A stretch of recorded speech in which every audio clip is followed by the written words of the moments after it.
Hi అండి, welcome back to PNV Telugu channel. ఈరోజు నేను స్వీట్ ఐటమ్ హల్వా చేస్తానండి. చూసారా, హల్వా కూడా మనం పిల్లలకు కానీ పెద్దవాళ్ళు కానీ చాలా ఇష్టంగా తినే హల్వా అనమాట. చూసారండి, హల్వా ముక్క ఎంత బాగా వచ్చిందో, మన స్వీట్ షాప్లో లాగా ఉన్నట్టే వస్తుంది అనమాట. అంత బాగుంటుంది. ఈ హల్వా ఎలా తయారు చేశానో ఏంటనేది నేను మీకు వీడియోలో చూపిస్తానండి. వీడియోలోకి వెళ్ళే ముందు మీరు ఎవరైనా నా ఛానల్ కానీ ఫస్ట్ టైం చూసినట్లయితే నా ఛానల్ను సబ్స్క్రైబ్ చేసుకోండి.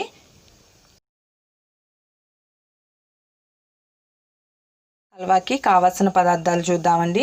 కార్న్ఫ్లోర్ 1 కప్పు, పంచదార 1 కప్పు, యాలకుల పొడి, బాదం పప్పు, జీడిపప్పు, 2 స్పూన్ల నెయ్యి, ఫుడ్ కలర్.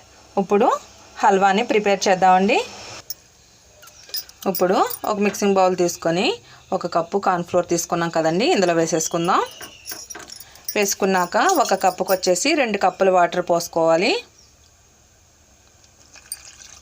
ఫస్ట్ 1 కప్పు పోసుకున్నాక మనం ఈ పిండి అనేది ఉండలు కట్టకుండా ఒకసారి తిప్పుకుందామండి. మొత్తం మొక్కజొన్న పిండి మొత్తం కరిగిపోయిందండి. ఇప్పుడు ఇంకో కప్పు వాటర్ కూడా పోసేసుకుందాం.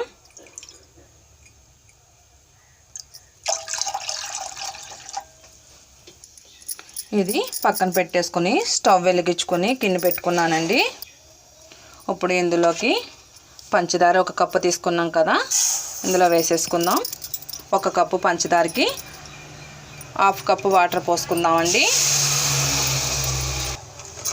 ఫస్ట్ ఈ పంచదార మొత్తం ఈ వాటర్లో కరిగే వరకు కరిగించుకోవాలండి. పంచదార మొత్తం కరిగిపోయిందండి. ఇది మొక్కజొన్న పిండి. ఇప్పుడు పంచదార అనేది కరిగిపోయిందండి. ఇప్పుడు మొక్కజొన్న పిండి అందులో పోసేద్దామండి. పోసే ముందు మనం ఒకసారి స్పూన్తో ఇదంతా కలుపుకోవాలి, లేకపోతే పైన వాటర్ అనేది పైకి వచ్చేస్తే అడుగున పిండి ఉండిపోతుంది. ఒకసారి మొత్తం ఇలా కలుపుకున్నాక మనం ఇందులో పోసుకోవాలి.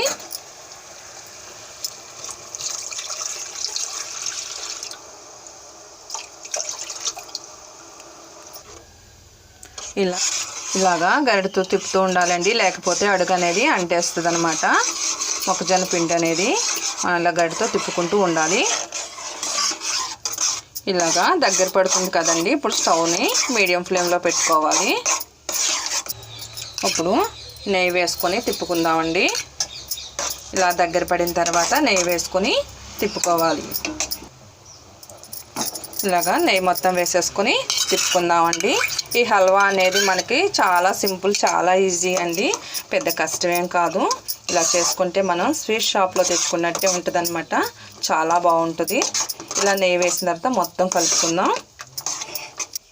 ఇప్పుడు యాలకుల పొడి మెత్తగా పొడి చేసి పెట్టుకున్నాం కదండి, అది కూడా వేసేసి ఒకసారి కలుపుకుందాం. ఫుడ్ కలర్ అండి. ఈ ఫుడ్ కలర్ వేయడం వల్ల ఏంటంటే పిల్లలు కూడా చాలా ఇష్టంగా తింటారు.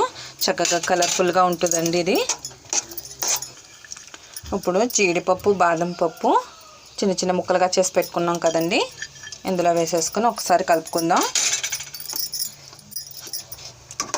ఇది రెడీ అయ్యిందండి. చూసారండి, ఇలాగ దగ్గరకు వచ్చేసింది కదా. వచ్చేసినప్పుడు మనం స్టవ్ కట్టేసుకుందాం. ఇప్పుడు ఆ ప్లేట్కి నెయ్యి అప్లై చేసుకున్నానండి. అందులో ఈ హల్వా అనేది ఇందులో వేసుకుందాం.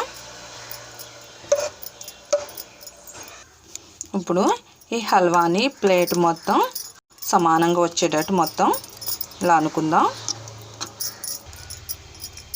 ఇప్పుడు దీనిపైన కొద్దిగంత జీడిపప్పు, బాదం పప్పులు వేసుకుందామండి.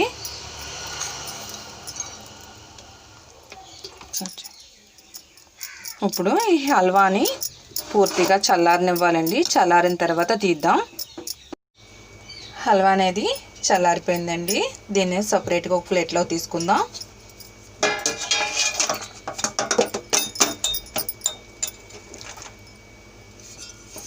చూసారా, గట్టి పడిపోయిందండి.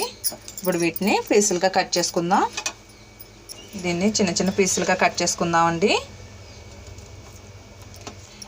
ఇలాగా చిన్న చిన్న పీసులుగా కట్ చేసి పిల్లలు పెడితే చాలా ఇష్టంగా తింటారండి.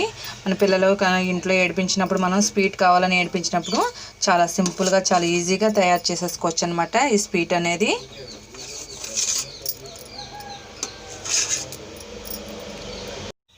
చూసారండి, హల్వా ఎంత సింపుల్గా రెడీ అయిపోయిందో.